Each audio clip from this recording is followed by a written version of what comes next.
Bonjour, bienvenue à toi aujourd'hui.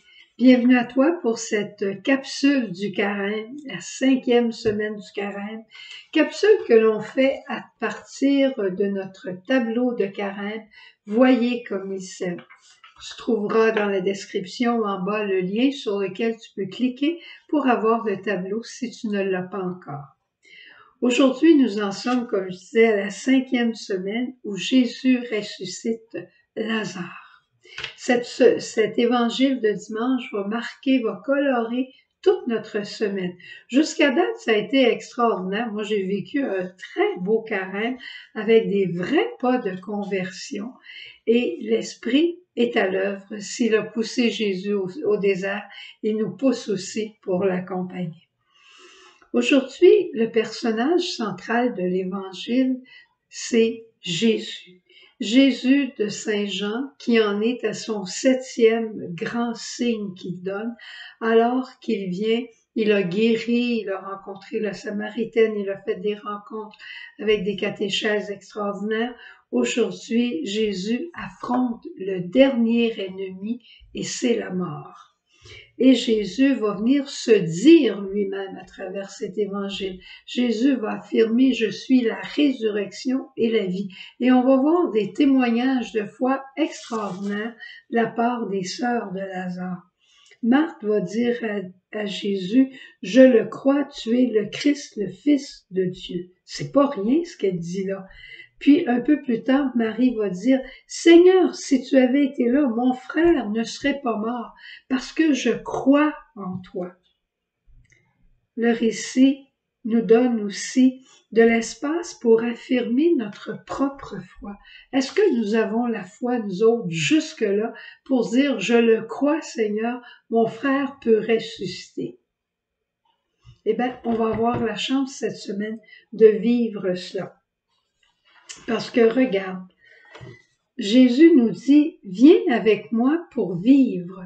Je suis la vie. Je te révèle ma source. » La source de vie qui anime le cœur de Jésus, c'est Dieu son Père, le cœur aimant de notre Père.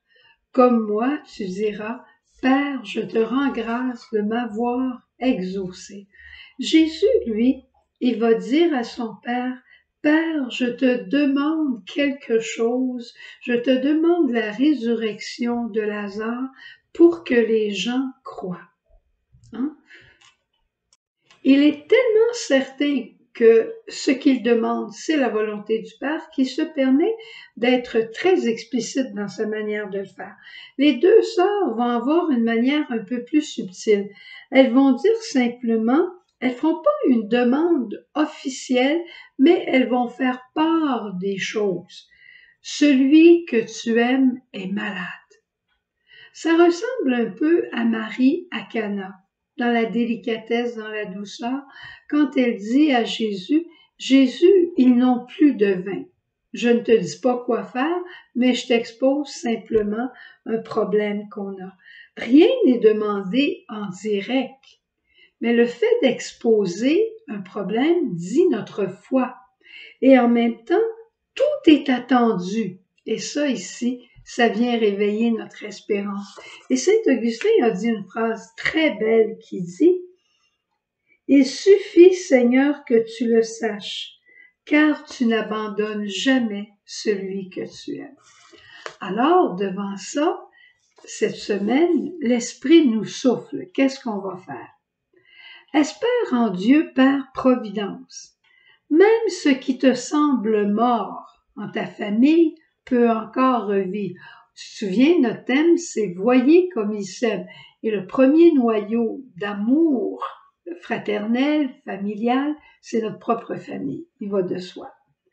Mets ta foi, ta confiance dans le cœur aimant du Père qui veille sur ses enfants et ose lui demander ce qui te paraît impossible. Ça réveille notre foi. Et ça réveille notre espérance. Et moi, au fond du cœur, j'en ai une intention comme celle-là.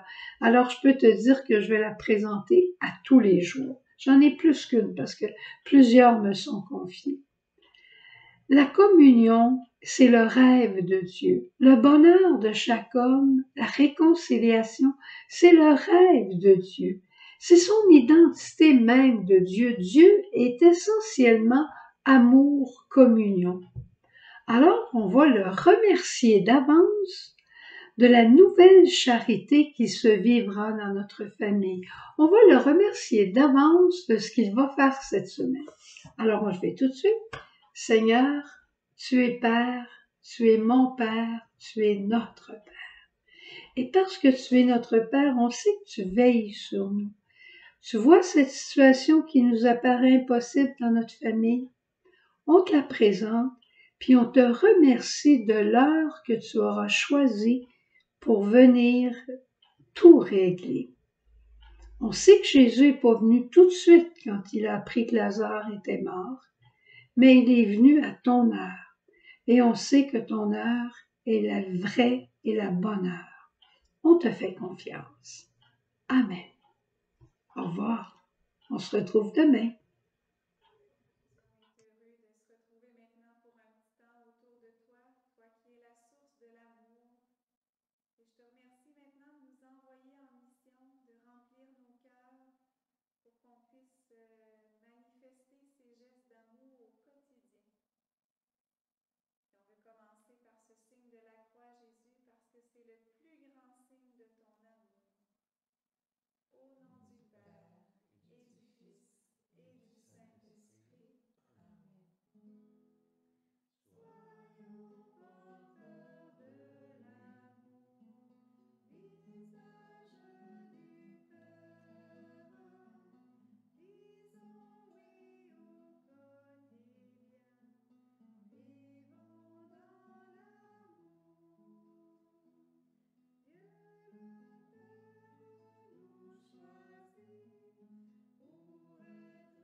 Seigneur, on aime ça, avoir ta bénédiction chaque fois qu'on vient s'adorer, prier devant toi.